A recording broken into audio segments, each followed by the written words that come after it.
Saudara-saudari terkasih, apakah saudara sudah memulai hari ini dengan penuh sukacita dan punya niat untuk berbuat baik meskipun kecil? Semoga Tuhan memberkati niat baik saudara. Hari ini saya ingin merenungkan tentang siapa diri kita yang sebenarnya. Menurut kitab suci, ketika Allah menciptakan manusia, manusia diciptakan secitra dan segambar dengan Tuhan sendiri. Dan kalau Allah adalah kasih, berarti kita juga adalah kasih. Karena kita merupakan citra Allah, gambaran dari Allah itu sendiri. Persoalannya adalah kita begitu berada di dalam situasi yang membuat kita sendiri sulit menyadari bahwa kita adalah kasih itu sendiri. Padahal itulah diri kita, itulah jati diri kita sejak kita diciptakan. Kita lahir di dunia juga memang juga buah kasih dari orang tua. Dan kita ada karena Allah mengasihi kita. Dan kita juga bisa hidup, hanya bisa hidup kalau kita mendapatkan kasih. Dan seluruh hidup kita belajar untuk mengasihi. Maka menyadari diri bahwa kita adalah kasih itu sendiri adalah satu-satunya cara membuat kita sadar siapa diri kita yang sebenarnya. Dan di situ kita menemukan kegembiraan yang tidak disebabkan oleh sesuatu yang ada di luar diri kita, tetapi disebabkan oleh sebuah kesadaran bahwa saya adalah kasih itu sendiri.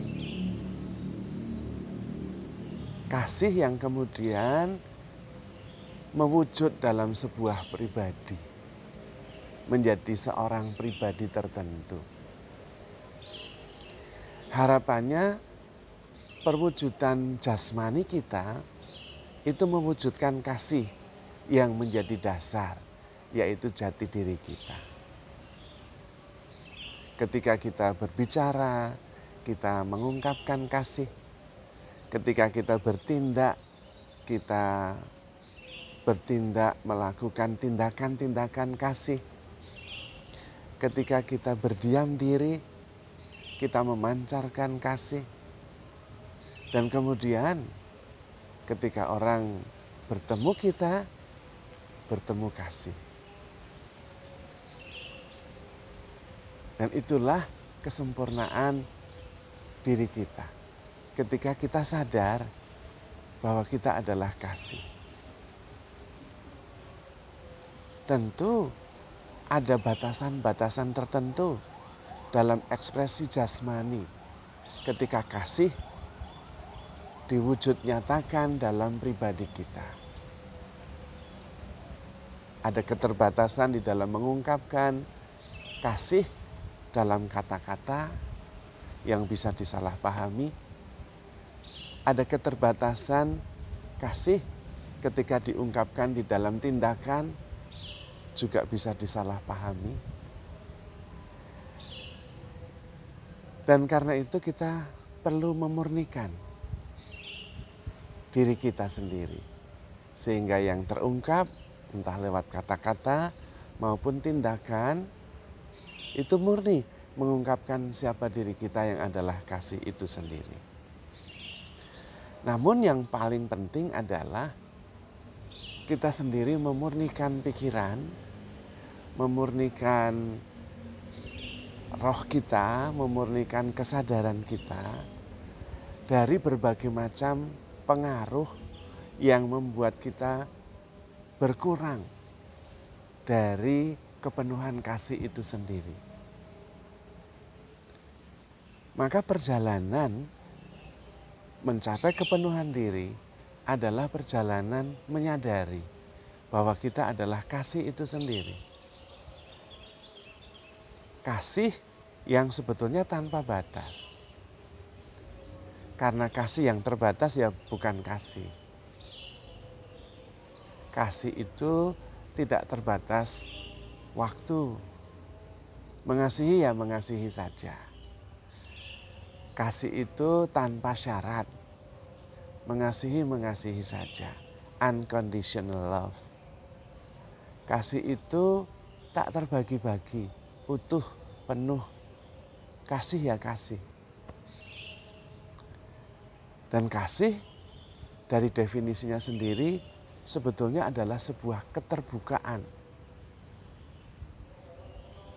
Kelegaan, ruang, atau apapun namanya untuk menerima segalanya. Kalau dalam bahasa Rasul Paulus dalam 1 Korintus 13 dikatakan kasih itu percaya segala sesuatu. Mengharapkan segala sesuatu. Sabar menanggung segala sesuatu. Accepting without resistance. Menerima segalanya tanpa penolakan. Mensyukuri segalanya sebagai anugerah. Dan karena itu ketika kita sadar bahwa kita adalah kasih, yang ada adalah syukur. Yang ada adalah damai sejahtera. Yang ada adalah sukacita. Dan karena kasih itu adalah sebuah keterbukaan tanpa penolakan, maka kasih selalu inklusif. Di dalam kasih itu terjadi dissolution. Di dalam kasih itu terjadi meleburnya ego, sehingga yang ada adalah sebuah kesatuan. Ketika saya mengasihi seseorang, saya bersatu dengan orang itu. Ketika saya mengasihi Tuhan, saya bersatu dengan Tuhan. Kasih itu mempersatukan, merangkul, menerima tanpa penolakan.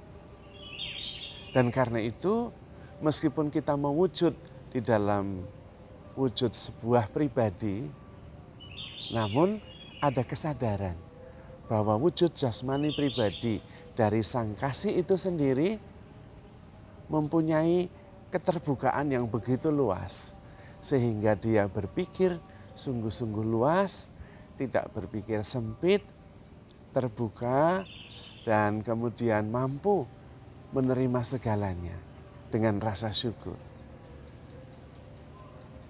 Di situ kemudian muncul kesadaran juga bahwa sebagai kasih kita bersatu dengan yang lain. Kita bersatu dengan ciptaan lain, kita bersatu dengan Tuhan. Dalam bahasa Rasul Paulus lagi dalam kitab suci, ada berbagai-bagai anggota tetapi kita satu tubuh. Kasihlah yang membuat kita satu dengan yang lain. Kalau kita bisa menyadari diri sebagai kasih sejak kita diciptakan, maka kemudian kita bisa menyadari bahwa kita selalu berada di dalam kesatuan dengan yang lain dan kesatuan dengan Tuhan. Namun kita seringkali lupa. Citra Allah, kasih adalah jati diri kita. Itulah diri kita yang fitri. Kalau kita mau kembali ke fitri, kita kembali sebagai citra Allah yang adalah kasih itu. Maka di dalam kasih itu kita sungguh-sungguh memperoleh kesempurnaan. Kalau Tuhan meminta kita, hendaklah kalian menjadi sempurna seperti Bapakku yang di surga sempurna, itu berarti bahwa kita diminta kembali ke jati diri kita yang sebenarnya, yaitu sebagai citra Allah yang adalah kasih itu sendiri. Ungkapan jasmani tidak membatasi apa yang diungkapkan. Justru kasih yang tanpa batas itu menjadi nyata di dalam ungkapan jasmani kita yang terbatas. Namun dalam ungkapan yang terbatas itulah kita mengenal kasih yang mendasari, yang sebetulnya tidak ada batasnya. Maka orang yang mencintai, dia meruntuhkan batas-batas yang ada pada dirinya dan pada orang lain. Orang yang sadar bahwa dirinya adalah kasih, dialah yang berbahagia dalam keadaan apapun juga. Orang yang mengasihi adalah orang yang berbahagia karena dia kembali merasakan, menemukan siapa dirinya yang sebenarnya. Orang yang mencintai, dia bersatu dengan sesama, dengan ciptaan, dan dengan Tuhan. Orang yang mencintai meruntuhkan segala batas-batas yang menghalang kesatuan, termasuk menghancurkan kematian. Karena itu Tuhan Yesus mengaruniakan kepada kita kehidupan sejati dengan jalan kasih. Dan karena itu juga satu-satunya perintah yang diberikan kepada kita adalah perintah kasih. Hendaklah kalian semua saling mengasihi sebagaimana aku telah mengasihi kamu.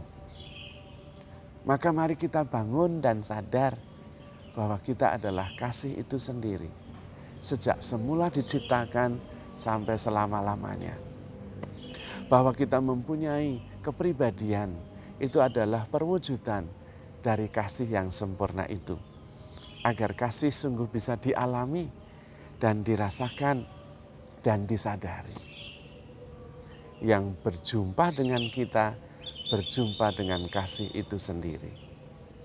Ketika kita kembali kepada jati diri kita yang adalah kasih, maka hidup sungguh-sungguh menakjubkan. Karena yang ada adalah rasa syukur, sukacita, dan damai sejahtera. Terutama ketika kita sadar bahwa kita adalah kasih, kita ambil bagian dari sang kasih itu sendiri, yaitu Allah. Kita adalah citranya, kasih Allah sendiri yang mewujud di dalam pribadi kita masing-masing. Maka mari kita menghadirkan kasih itu sendiri. We talk love, we do love, we dream love, we present love. Saudara-saudari terkasih, jadilah kasih, jadilah damai sejahtera, jadilah sang pembawa harapan. Handle yourself with care because you are love. Tuhan memberkati.